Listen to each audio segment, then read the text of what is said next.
இன்னைக்கு ரொம்ப முக்கியமான ஒரு விஷயம் பார்க்க என்ன விஷயம் பார்க்க போறோம் அப்படின்னு பார்த்தீங்கன்னா, ஃப்ரீ கிளாஸ்ன்னு இவனுங்க சொல்லிட்டாங்க.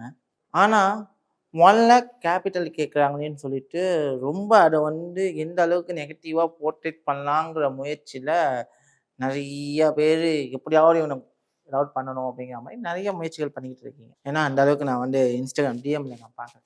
ஏன் 1,00,000 கேபிட்டல் வேணும் அப்படிங்கிறத ஃபர்ஸ்ட் திங்க் பண்ணீங்க அப்படின்னா, ஒரு டீசென்டான கேபிட்டல் அப்படின்னா ரூ. 1,00,000. ஒரு பிசினஸ் பண்ண ரூ. 1,00,000 கூட கேபிட்டல் இல்லாம நான் பிசினஸ் பண்ணா, அந்த பிசினஸ நான் எப்படி ஸ்டாண்டர்டா பண்ணுவேன்? அந்த பிசினஸோட வேல்யூ எனக்கு எப்ப தெரிய ஆரம்பிக்கும்? கொஞ்சம் யோசிச்சு பாருங்க. ஒரு ஐஃபோன் கீழ கிடக்கு. நான் நடந்து போய்க்கிட்டு இருக்கேன். கீழ கிடக்குற ஐஃபோன நான் எடுக்கிறேன். அது யாரோட வேணாலும் இருக்கட்டும். நான் எடுக்கிறேன். பட் அந்த ஐஃபோனோட வேல்யூ எனக்கு தெரியுமான்னு கேட்டா இல்ல. ஏன்னா நான் கஷ்டப்பட்டு எனக்கு இந்த ஐஃபோன் கிடைக்கல. அந்த ஐஃபோன் நான் நடந்து போகும்போது ஒரு இடத்துல கிடக்கு. நான் அதை எடுக்கிறேன். எனக்கு ஒரு கிஃப்ட் மாதிரி கிடைச்சதுனா அந்த ஐஃபோன் நான் பர்ச்சேஸ் பண்ணல. என் உழைப்ப போட்டு நான் வாங்கல. அப்ப அதோட வேல்யூ கண்டிப்பா தெரியுமான்னு கேட்டா சத்தியமா தெரியாது.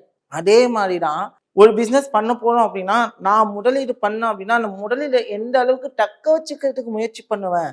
அந்த முயற்சிக்காக மட்டும் தான் இந்த மாதிரி ஒரு ஸ்கீம் இருக்கு. ஏன்னா ஓப்பனா சொல்லணும் அப்படின்னா, நம்மளுடைய பிஆர் சுந்தர் சார், அப்புறம் நிறைய ட்ரேடர்ஸ் சொல்லுவாங்க.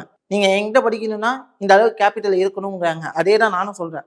நீங்க என்கிட்ட படிக்கணும், நான் உங்களுக்கு ஃப்ரீயாவே சொல்லிக் கொடுக்கணும் அப்படின்னா, உங்ககிட்ட பிசினஸ் பண்றதுக்கான முதலீடு உங்ககிட்ட இருக்கணும். இருந்துச்சுன்னா தாராளமா என்கிட்ட வாங்க. கண்டிப்பா எந்த ஒரு சார்ஜும் நான் உங்ககிட்ட வாங்க போறது கிடையாது. அதுல இப்ப நீங்க உங்களோட இன்வெஸ்ட்மெண்ட்ஸ் அப்படிங்கிறது ஒரு 1,00,000 இருக்கு அப்படின்னா, இதுதான் உங்களோட இன்வெஸ்ட்மெண்ட். ப்ராஃபிட் லாஸ் எல்லாம் அடுத்தபடியா கணக்கு வச்சுப்போம். இந்த 1,00,000ல நீங்க அதிகப்படியா ரிஸ்க் எடுக்க போறீங்க. எத்தனை பர்சன்டேஜ் இருக்கும் அப்படின்னா 20 to 30% தான் நீங்க ரிஸ்க் எடுக்க போறீங்க. அந்த மாதிரி தான் நான் ட்ரைனிங் கொடுக்க போறேன்.